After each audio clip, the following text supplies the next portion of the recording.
Hello guys, my name is Amit Sani and I welcome you in this daily Hindu honors video in the morning. These videos come in the evening, the MCQ lessons they come. Both the lessons you need to follow, and hardly 45 to 1 hour you will need for these two lessons. Important current affairs section is prepared for on daily basis, because in the evening the questions are coming from PIB, from EBW magazine, the newspapers, magazines. Every source is taken there and explanations are given there, and in the morning we discuss these facts, articles and issues. So very crucial these lessons are, and do not miss to follow them. 70% off is going on all the courses. It's a great advantageous time on StudyIQ till 30th of October, biggest sale for year, and these important courses are available. And 159 rupees per month is the charge for these paid videos for current affair issues, and these are premium videos, so everything will be prepared and it's totally affordable there. Pocket news are trending on Google Play, and regarding any of the query, any of the issue, any of the payment related problem if you face, call on these two numbers and you will get all the solution there. Chat section is also available here, and PDF you will get here on this Telegram channel, which is given here on this Facebook group, so you can send me a request there. Follow me on Instagram too. And first issue regarding polio, 24th of October was World Polio Day. Polio has been eradicated from India. We all know about that. We did not have any case since 2011, and first this world eradicated smallpox. That was a very dreaded disease, and then the polio started. And there are three important types of wild polio virus. It's a virus. Polio virus type 2 was eradicated, then 3 was eradicated. Only wild polio virus 1, that type is left in this world, and symptomatically all these strains are identical, and what they cause, that is irreversible paralysis. Means you must have seen many patients of polio there who are now disabled because of the paralysis condition caused by this virus, because this virus attacks the central nervous system and it damages the motor neurons there. So this is how a person becomes disabled, and it can cause even death. In some rare cases it affects the neck and diaphragm muscles also. So the symptoms and the problems they create, they are identical, but these strains, they are genetically and virologically different. So the eradication is also different for these three important types. So type 1, WPV1 is left there, and where only in two countries, Afghanistan and Pakistan. Reportedly these two countries, they have cases there. And now what the cases are coming, sometimes they are crossing the wild polio virus infections. How? The problems, the new infections which are being reported, many of them, they are coming due to the vaccine only.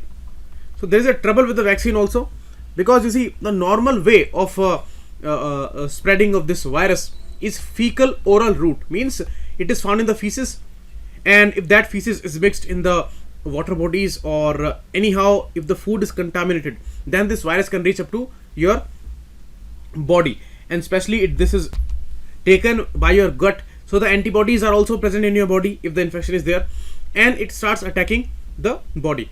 So this is how the normal way of infection works. But the issue of vaccines, means the vaccine caused polio. In vaccines, inactivated viruses, they are injected into the body, or with the help of oral polio virus, OPV, you get them by your mouth. So this is how the inactivated virus reaches up to your body, so that there can be antibodies against that. But it cannot cause the disease there, actual disease there, although the virus is the same, but it is inactivated in the vaccine. But in some cases this inactivated virus, that became activated, and that only caused the disease there. Otherwise maybe those kids would not have developed those problems, or they could not have get that infection, but due to that vaccine they got this infection. So these kind of cases are also coming, so they are making changes there. A lot of discussion, researches are going on, and some changes have been brought there in the vaccine. So oral vaccine and the injectable vaccines, these two types are given there. So now they are finding there, and it is not like there are many cases. These kind of cases are hardly 1 in every 7.5 lakh cases. So that's why it's a very rare condition, but it is there. Then we have some issue there. So right now this virus remains in circulation in just 2 countries. And how this is the circulation means, more vaccines are given to people, more immunity they are going to develop, and that's why there are multiple rounds of these vaccines, because more the rounds, more the percentage of the security against that virus. So maybe for the first round of vaccine you may get 50% immunity. Second round it may go up to 75%. 3, 4, 5, 7 rounds 95 to 99% security is there in your body, means the antibodies are there in your body, so future infection will not affect you. So this is the case. So that's why multiple rounds are there. In India still it is being given, and in these countries it is a ultimate need. So world has eradicated that, but in these 2 countries that stays. You can see in the picture how these weak body parts are visible. This arm is normal, but this is very weak. Why? Because this is the shoulder muscle and the tricep muscle, they are being weakened by this virus. Here you can see this is the normal leg, and this is the affected leg, which has become very weak. So that's the issue. First time in 1789 it was declared a disease by English physician Michael Underwood. Then in 1908 Karl Landsteiner in Austria, he saw this virus for the first time. He said that virus is the cause of this, so he identified that. Later, you see, mainly Jonas Salk's name is taken to develop the vaccine there. But before that, Koprowski, he developed the vaccine there for the first time. It was the first polio vaccine.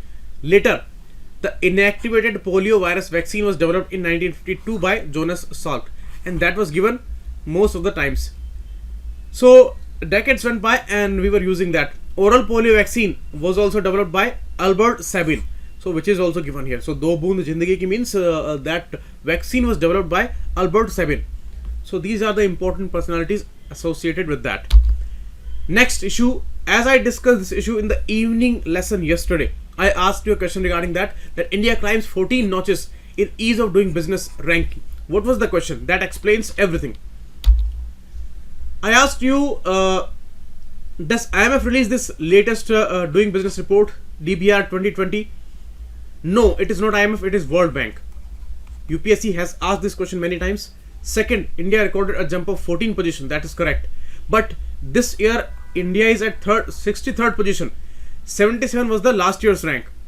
So that's why both statements are wrong. D9 is the right answer here. And you can see this data appeared in the PIB section. And India recorded a jump of 14 positions. And we are at 63rd rank out of 190 countries in the ease of doing business. This is called Doing Business Report, DBR 2020. So it is publishing in 2019 year, but the report's title is DBR 2020. So that's the issue. So please do not get confused in that, because it is releasing in 2019, but the title is 2020. So it is the report for 2020 year. So we have improved our rank, and in last 5 years, that's the phenomenal thing. In last 5 years, we have improved our rank by 79 positions. We were at 142 position, and now we are at 63rd position. So that's really, really awesome. And this year we have made improvements in resolving insolvency issues and construction permit issues, registering property issues, and trading across the borders. There we have made significant progress there. Okay, you see the different parameters are given here, and where we made important improvements there, progress there. So resolving insolvency, we were at 108th rank last year. We are at 52nd rank this year. 56 ranks jump we have taken in this parameter. In construction permit, we have taken a jump of 25 positions. Trading across border, a jump of 12 positions. Registering property, a jump of 12 numbers there. So overall rank was 77 last year, 63 this year, a jump of 14 ranks there. So that's really important. These are the important features which are given here. So that's the issue. New Zealand remains on the top and Singapore on second position consecutively. Hong Kong is at third position. Last year it was at fourth. So Hong Kong, the protests are going on, a lot of troubles are going on, but still it is topping this important index there. China at 31 position. It was at 46 position. So it has also jumped for 15 ranks, more than India as well. Next issue, 39 people found dead in UK truck. Those were Chinese people reportedly. So British forensic experts, they are searching this truck. You can see in the picture, it's a major incident, and this can be a related menace of human trafficking. Awareness is needed, taking care is needed. Society's weaker sections, we need to focus on them. We need to get help for all these people, because they are the targets there, because these are the weakest people, the poorest people, and they become the target of this huge menace. It's a total organized crime in this world, and humans are totally exploited here, and they are used here. Many times we have seen this kind of incident, but this time it is happening in London, and it's a very advanced city, and there this truck was parked which was carrying some refrigerators which were brought there by a Belgian ferry. So they took these people from there, and all people were dead, and supposedly they are all Chinese people. So this menace of trafficking can be the main reason there. So they are investigating that. So an important issue, and it's a important social problem. It's a problem of law and order also. So, and governments, countries, they must be extremely aware of this menace there, and that's a hidden menace that's going on in many countries. Whole world is under the gulf of it. Next, in Andhra Pradesh, there are some findings, and since last December, this first round was going on, and the second round of excavation that would start in next 2 months. This is regarding the possible port which was present on the Swarnamukhi river in Andhra Pradesh's Goti Prolu area, and it was around 2000 years ago. And as I told you, Swarnamukhi river, the geography is very important. These areas, they are 80 kilometers from Tirupati and Nellore. So they will start the excavation again, and in the first one they found brick built structures in elliptical, circular and rectangular shapes, and the sizes are also given, and they found a important 2-meter tall sculpture of Vishnu there. Okay, so that may belong to the Pallavas time of 8th century CE, and this can be also associated with the same region. But this could have been an important port. Now we need to know about the Swarnamukhi river. Swarnamukhi river is the river here. You can see the Tirupati city here. The Tirupati temple is a world famous temple. Sri Kalahasti is also an important temple here, and here this river Swarnamukhi is flowing. This is Pulikat Lake here, the boundary between Andhra Pradesh and Tamil Nadu there. This is Chennai. Pulikat Lake, this is Nellore district, and this is Pennar river near Nellore, and here this is the Swarnamukhi river. That's important. And Kalyani Dam was constructed across its tributary Kalyani river in 1977. So these issues can be asked, because Tirupati temple is located in the basin area of it, and the Kalahastis temple is also there. Next article, and the most important issue today in the article section, because all others are political ones, and this is the important one. As we have been discussing this issue of northern Syria, Turkey wanted a safe zone there, a buffer zone there, and that is being supported by Mr. Putin. In Sochi, city of Russia, they met there, and they released an important statement there, and with each other's support, they are now pushing Kurds out of this buffer zone. And till now, Kurds were controlling this area, and they had these ISIS criminals camped there. Many of them, they fled away, and Kurds are bound to vacate this area. Now we will see the map there, and I will show you some pictures, and with that issue that will be very clear to you. This was the situation when they were fighting these ISIS controlled areas, and Syrian forces were working there. This whole area was under ISIS control, and in the eastern part of Syria, northern part of Iraq, eastern part of Turkey, northwestern part of Iran, in all these areas, Kurds are the dominating community there. Now this area was called Kurdistan informally. So Kurds, they actually fought with these ISIS terrorists with the help of American forces. They gave them weapons and trainings, and these troops were there. So without the help of Kurds, it was not possible for America to control the ISIS terrorists there. But now things are under control. Now there is a win-win situation for all the stakeholders there, except these Kurds. How? Kurds are the only losers in this situation. Why? Because Kurds were declared as a terrorist by Erdogan. Erdogan is pushing them very, very hard, and they want to decimate these Kurds there.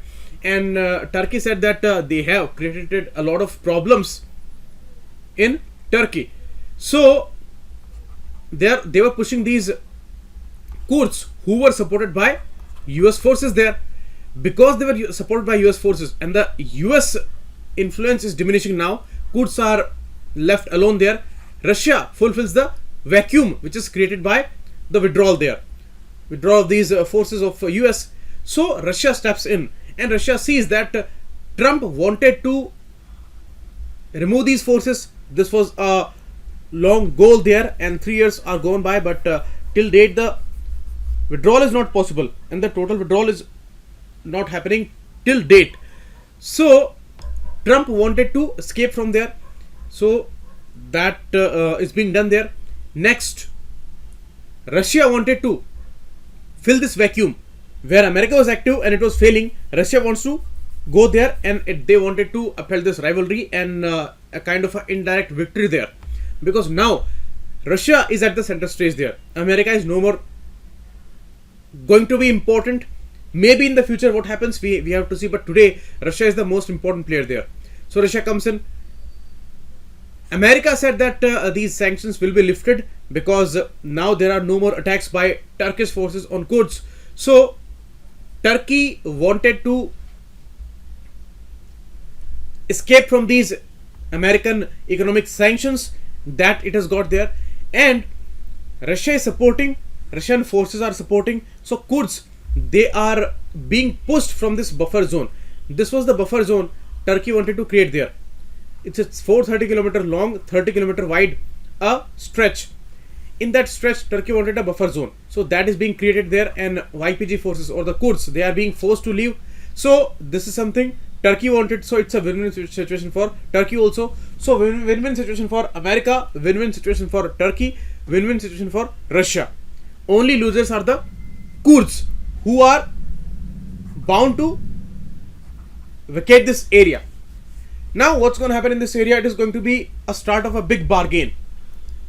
You see, in 2015, when American forces were working there, and they were opposing the Bashar al-Assad's government, they were supporting the rebels there, the US forces, and at one side these ISIS terrorists, they were haunting this world and this area. They were controlling areas consistently, and American forces, they were giving support to the rebels for this government. So Bashar al-Assad's government was on the brink of a huge fall. Then Russia steps in. Russia supported the Bashar al-Assad government, and Bashar al-Assad went there in Russia many times, and Russia saved its government. Today, de facto Syrian government under Bashar al-Assad, they control most part of Syria, and they have won this war against ISIS.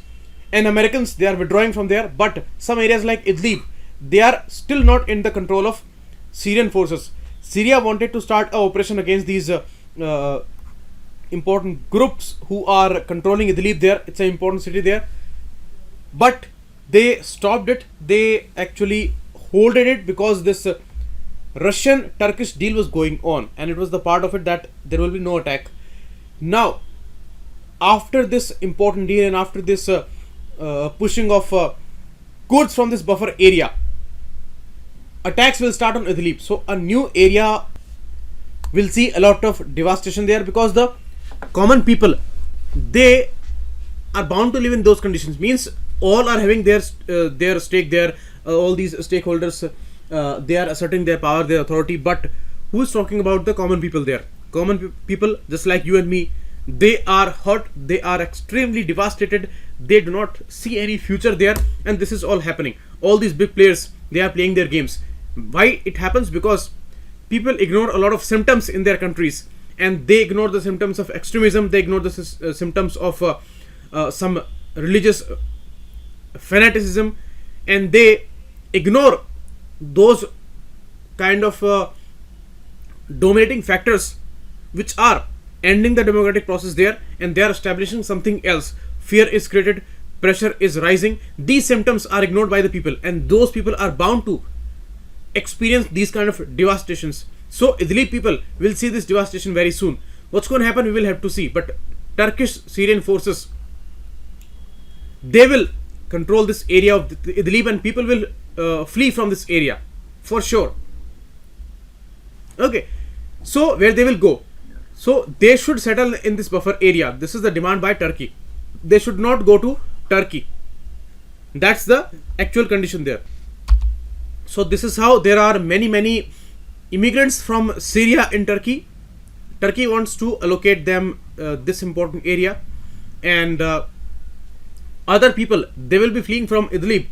They should also come here. So this is how this buffer area, this important safe zone, according to Turkey, is going to be very important, and this is being controlled now by Turkish forces, not by YPG. So that's the issue, and this is how this global politics is unfolding in this very sensitive area. So this was the time of this ISIS capture there. Later this ISIL free buffer zone was created in the western part of northwest Syria, and this is the Syria-Turkey border. Here Erdogan wants to create this safe zone. Okay, so you can see in this picture here, and he's showing the map there that it is going to be the safe zone.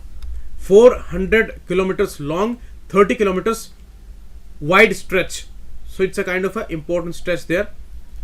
An important balcony will be created here.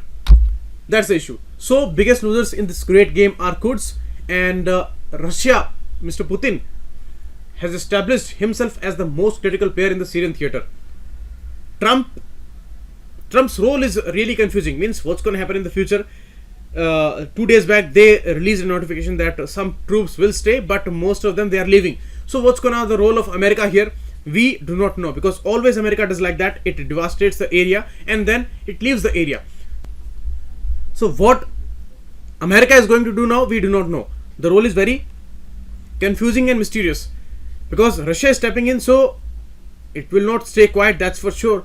But here it was something that Trump demanded, and that's happening. But Russia's stepping in and creating a new phase of rivalry. That may be a second phase, but surely this is a start of a new bargain in this area. Kurds are losing a lot there, and these stakeholders, they are gonna bargain for many things now. This issue of Idlib, which is controlled by Ahrar al-Sham, which was formerly Jabhat al-Nusra, which was an important offshoot of Al-Qaeda. So they are controlling this Idlib area, and that is something Syrian government now demands. They will control this Idlib city, and the geography is also very important. You see, Tigris and Euphrates river. Euphrates is flowing through Syria and then coming to Iraq. Important city of Ramadi, Deir ez-Zor, Raqqa, Aleppo, all are located on the banks of this Euphrates river.